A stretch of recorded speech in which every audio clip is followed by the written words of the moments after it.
ਅੱਜ ਦੀਆਂ ਖਬਰਾਂ ਵੱਲ ਚੱਲੀਏ ਤੇ ਮਡੇਰਾ ਕਾਉਂਟੀ ਜਿਹੜਾ ਫ੍ਰਿਜ਼ਨੋ ਦੇ ਲਾਗੇ ਆ ਉੱਥੇ ਦੇ ਡਿਸਟ੍ਰਿਕਟ ਅਟਾਰਨੀ ਦੇ ਆਫਿਸ ਵੱਲੋਂ ਖਬਰ ਆ ਰਹੀ ਆ।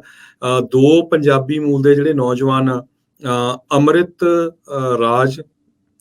ਸਿੰਘ ਅਟਵਾਲ ਤੇ ਸਤਵਿੰਦਰ ਸਿੰਘ ਅਟਵਾਲ, ਇਹਨਾਂ ਨੂੰ ਲਾਈਫ ਇੰਪ੍ਰਿਜ਼ਨਮੈਂਟ ਹੋਈ ਹੈਗੀ ਆ without possibility of parole. Puri life ਦੀ ਸਜ਼ਾ ਹੋਈ ਆ ਤੇ ਪੈਰੋਲ ਉਹਨਾਂ ਦੀ ਹੋ ਨਹੀਂ ਸਕਦੀ।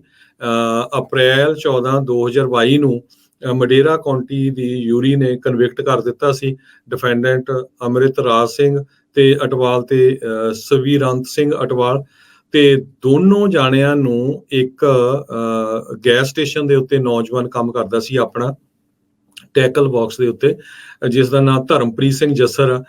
ਨਵੰਬਰ 13 2017 ਦੇ ਵਿੱਚ ਇਹ ਦੋਨੋਂ ਜਾਣੇ ਉਸ ਸਟੋਰ ਨੂੰ ਲੁੱਟਣ ਗਏ ਤੇ ਉੱਥੇ ਜਿਹੜੀ ਆ ਗੋਲੀਆਂ ਮਾਰ ਕੇ, ਜਿਹੜਾ ਕੈਸ਼ ਰਜਿਸਟਰ ਦੇ ਉੱਤੇ ਬੜਾ ਨੌਜਵਾਨ ਮੁੰਡਾ ਸੀ, ਪੜ੍ਹਨ ਆਇਆ ਸੀ, ਸਟੂਡੈਂਟ ਸੀ ਤੇ ਪਾਰਟ ਟਾਈਮ ਕੰਮ ਕਰਦਾ ਸੀ, ਉਹਨੂੰ ਗੋਲੀਆਂ ਮਾਰ ਕੇ ਮਾਰ ਦਿੱਤਾ ਤੇ ਉੱਥੋਂ ਭੱਜ ਗਏ। ਬਾਅਦ ਦੇ ਵਿੱਚ ਦੋਨੋਂ ਹੀ ਅਟਵਾਲ ਭਰਾ ਜਿਹੜੇ ਆ ਉਹ ਫੜੇ ਗਏ ਤੇ ਉਹਨਾਂ ਨੂੰ ਜਿਹੜੇ ਬਹੁਤ ਲੰਬੇ ਸਮੇਂ ਤੋਂ ਜੇਲ੍ਹ ਸੀ ਤੇ ਹੁਣ ਜਿਹੜੀ ਉਹਨਾਂ ਨੂੰ ਜਿਹੜੀ ਸਜ਼ਾ ਹੋਈ ਹੈਗੀ ਆ, ਮਡੇਰਾ ਕਾਉਂਟੀ ਯੂਰੀ ਨੇ ਕਨਵਿਕਟ ਕਰ ਦਿੱਤਾ ਸੀ ਤੇ ਹੁਣ ਜਿਹੜੀ ਸਜ਼ਾ ਹੋਈ ਆ ਲਾਈਫ ਇੰਪ੍ਰਿਜ਼ਨਮੈਂਟ ਦੀ ਹੋਈ ਆ। ਕਿਸੇ ਤਰ੍ਹਾਂ ਦੀ ਵੀ ਜਿਹੜੀ ਪੈਰੋਲ ਨਹੀਂ ਹੋ ਸਕਦੀ ਹੈਗੀ। ਸੋ ਬਹੁਤ ਸਾਰੇ ਜਿਹੜੇ ਵਿਕਟਮ ਦੇ ਦੋਸਤ ਮਿੱਤਰ ਰਿਸ਼ਤੇਦਾਰ ਸੀ, ਉਹਨਾਂ ਨੇ ਕਿਹਾ ਵੀ ਇਹ ਬਹੁਤ ਵਧੀਆ ਡਿਸੀਜਨ ਹੈਗਾ। ਇਸ ਸੰਬੰਧ ਦੇ ਵਿੱਚ ਉੱਥੇ ਦੀ ਜਿਹੜੀ ਡਿਸਟ੍ਰਿਕਟ ਅਟਾਰਨੀ ਸੈਲੀ ਆ, ਉਹਦੀ ਵੀ ਜਿਹੜੀ ਐਪਰੀਸ਼ੀਏਸ਼ਨ ਕੀਤੀ ਜਾ ਰਹੀ ਆ ਵੀ ਉਸ ਨੇ ਬਹੁਤ ਵਧੀਆ ਇਹ ਕੇਸ ਲੜਿਆ ਤੇ ਜਿਹੜੇ ਦੋ ਇਸ ਅਟਵਾਲ ਭਰਾਵਾਂ ਨੇ ਇੰਨਾ ਘਿਨਾਉਣਾ ਕੰਮ ਕੀਤਾ ਸੀ, ਆਪਣੇ ਹੀ ਪੰਜਾਬੀ ਇੱਕ ਮੂਲ ਦੇ ਨੌਜਵਾਨ ਨੂੰ ਗੋਲੀਆਂ ਮਾਰ ਕੇ ਮਾਰ ਦਿੱਤਾ ਸੀ ਤੇ ਉਹਨਾਂ ਨੂੰ ਹੁਣ ਪੂਰੀ ਲਾਈਫ ਦੀ ਸਜ਼ਾ ਜਿਹੜੀ ਆ ਦਵਾਈ ਹੈਗੀ ਆ। ਅੱਜ ਦੀਆਂ ਖਬਰਾਂ ਵੱਲ ਚੱਲੀਏ ਤੇ ਮਡੇਰਾ ਕਾਉਂਟੀ ਜਿਹੜਾ ਫ੍ਰਿਜ਼ਨੋ ਦੇ ਲਾਗੇ ਆ ਉੱਥੇ ਦੇ ਡਿਸਟ੍ਰਿਕਟ ਅਟਾਰਨੀ ਦੇ ਆਫਿਸ ਵੱਲੋਂ ਖਬਰ ਆ ਰਹੀ ਆ। ਦੋ ਪੰਜਾਬੀ ਮੂਲ ਦੇ ਜਿਹੜੇ ਨੌਜਵਾਨ ਆ, ਅੰਮ੍ਰਿਤ ਰਾਜ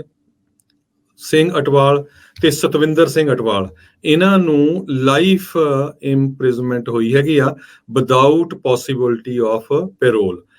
ਪੂਰੀ ਲਾਈਫ ਦੀ ਸਜ਼ਾ ਹੋਈ ਆ ਤੇ ਪੈਰੋਲ ਉਹਨਾਂ ਦੀ ਹੋ ਨਹੀਂ ਸਕਦੀ। ਅਪ੍ਰੈਲ 14 2022 ਨੂੰ ਮਡੇਰਾ ਕਾਉਂਟੀ ਦੀ ਯੂਰੀ ਨੇ ਕਨਵਿਕਟ ਕਰ ਦਿੱਤਾ ਸੀ ਡਿਫੈਂਡੈਂਟ ਅੰਮ੍ਰਿਤ ਰਾਜ ਸਿੰਘ ਤੇ ਅਟਵਾਲ ਤੇ ਸਵੀਰੰਤ ਸਿੰਘ ਅਟਵਾਲ, ਤੇ ਦੋਨੋਂ ਜਾਣਿਆਂ ਨੂੰ ਇੱਕ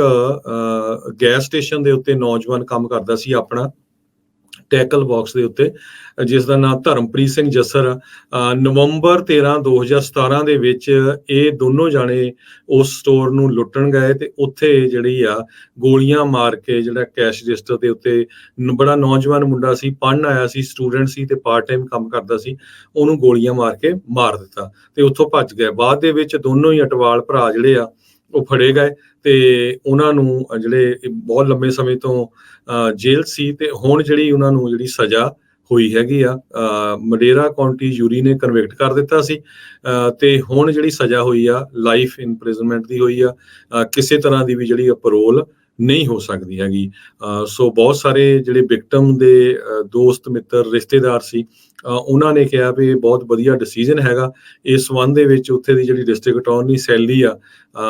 ਉਹਦੀ ਵੀ ਜਿਹੜੀ ਐਪਰੀਸ਼ੀਏਸ਼ਨ ਕੀਤੀ ਜਾ ਰਹੀ ਆ ਵੀ ਉਸ ਨੇ ਬਹੁਤ ਵਧੀਆ ਇਹ ਕੇਸ ਲੜਿਆ ਤੇ ਜਿਹੜੇ ਦੋ ਇਸ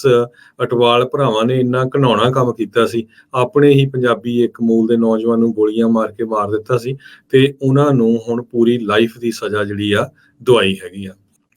ਅੱਜ ਦੀਆਂ ਖਬਰਾਂ ਵੱਲ ਚੱਲੀਏ ਤੇ ਮਡੇਰਾ ਕਾਉਂਟੀ ਜਿਹੜਾ ਫ੍ਰਿਜ਼ਨੋ ਦੇ ਲਾਗੇ ਆ ਉੱਥੇ ਦੇ ਡਿਸਟ੍ਰਿਕਟ ਅਟਾਰਨੀ ਦੇ ਆਫਿਸ ਵੱਲੋਂ ਖਬਰ ਆ ਰਹੀ ਆ।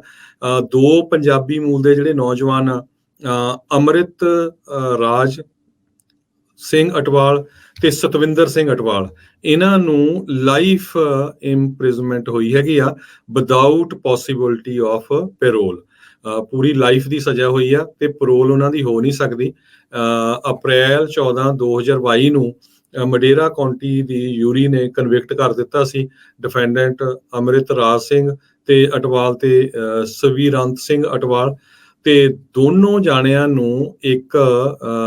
ਗੈਸ ਸਟੇਸ਼ਨ ਦੇ ਉੱਤੇ ਨੌਜਵਾਨ ਕੰਮ ਕਰਦਾ ਸੀ ਆਪਣਾ ਟੈਕਲ ਬਾਕਸ ਦੇ ਉੱਤੇ, ਜਿਸ ਦਾ ਨਾਮ ਧਰਮਪ੍ਰੀਤ ਸਿੰਘ ਜੱਸਰ ਆ। ਨਵੰਬਰ 13 2017 ਦੇ ਵਿੱਚ ਇਹ ਦੋਨੋਂ ਜਾਣੇ ਉਸ ਸਟੋਰ ਨੂੰ ਲੁੱਟਣ ਗਏ ਤੇ ਉੱਥੇ ਜਿਹੜੀ ਆ ਗੋਲੀਆਂ ਮਾਰ ਕੇ, ਜਿਹੜਾ ਕੈਸ਼ ਰਜਿਸਟਰ ਦੇ ਉੱਤੇ ਬੜਾ ਨੌਜਵਾਨ ਮੁੰਡਾ ਸੀ, ਪੜ੍ਹਨ ਆਇਆ ਸੀ, ਸਟੂਡੈਂਟ ਸੀ ਤੇ ਪਾਰਟ ਟਾਈਮ ਕੰਮ ਕਰਦਾ ਸੀ, ਉਹਨੂੰ ਗੋਲੀਆਂ ਮਾਰ ਕੇ ਮਾਰ ਦਿੱਤਾ ਤੇ ਉੱਥੋਂ ਭੱਜ ਗਏ। ਬਾਅਦ ਦੇ ਵਿੱਚ ਦੋਨੋਂ ਹੀ ਅਟਵਾਲ ਭਰਾ ਜਿਹੜੇ ਆ ਉਹ ਫੜੇ ਗਏ ਤੇ ਉਹਨਾਂ ਨੂੰ ਜਿਹੜੇ ਬਹੁਤ ਲੰਬੇ ਸਮੇਂ ਤੋਂ ਜੇਲ੍ਹ ਸੀ ਤੇ ਹੁਣ ਜਿਹੜੀ ਉਹਨਾਂ ਨੂੰ ਜਿਹੜੀ ਸਜ਼ਾ ਹੋਈ ਹੈਗੀ ਆ, ਮਡੇਰਾ ਕਾਉਂਟੀ ਜੂਰੀ ਨੇ ਕਨਵਿਕਟ ਕਰ ਦਿੱਤਾ ਸੀ ਤੇ ਹੁਣ ਜਿਹੜੀ ਸਜ਼ਾ ਹੋਈ ਆ ਲਾਈਫ ਇੰਪ੍ਰਿਜ਼ਨਮੈਂਟ ਦੀ ਹੋਈ ਆ। ਕਿਸੇ ਤਰ੍ਹਾਂ ਦੀ ਵੀ ਜਿਹੜੀ ਪਰੋਲ ਨਹੀਂ ਹੋ ਸਕਦੀ ਹੈਗੀ। ਸੋ ਬਹੁਤ ਸਾਰੇ ਜਿਹੜੇ ਵਿਕਟਮ ਦੇ ਦੋਸਤ ਮਿੱਤਰ ਰਿਸ਼ਤੇਦਾਰ ਸੀ, ਉਹਨਾਂ ਨੇ ਕਿਹਾ ਵੀ ਇਹ ਬਹੁਤ ਵਧੀਆ ਡਿਸੀਜਨ ਹੈਗਾ। ਇਸ ਸੰਬੰਧ ਦੇ ਵਿੱਚ ਉੱਥੇ ਦੀ ਜਿਹੜੀ ਡਿਸਟ੍ਰਿਕਟ ਅਟਾਰਨੀ ਸੈਲੀ ਆ, ਉਹਦੀ ਵੀ ਜਿਹੜੀ ਐਪਰੀਸ਼ੀਏਸ਼ਨ ਕੀਤੀ ਜਾ ਰਹੀ ਆ ਵੀ ਉਸ ਨੇ ਬਹੁਤ ਵਧੀਆ ਇਹ ਕੇਸ ਲੜਿਆ ਤੇ ਜਿਹੜੇ ਦੋ ਇਸ ਅਟਵਾਲ ਭਰਾਵਾਂ ਨੇ ਇੰਨਾ ਘਿਨਾਉਣਾ ਕੰਮ ਕੀਤਾ ਸੀ, ਆਪਣੇ ਹੀ ਪੰਜਾਬੀ ਇੱਕ ਮੂਲ ਦੇ ਨੌਜਵਾਨ ਨੂੰ ਗੋਲੀਆਂ ਮਾਰ ਕੇ ਮਾਰ ਦਿੱਤਾ ਸੀ ਤੇ ਉਹਨਾਂ ਨੂੰ ਹੁਣ ਪੂਰੀ ਲਾਈਫ ਦੀ ਸਜ਼ਾ ਜਿਹੜੀ ਆ ਦਵਾਈ ਹੈਗੀ ਆ।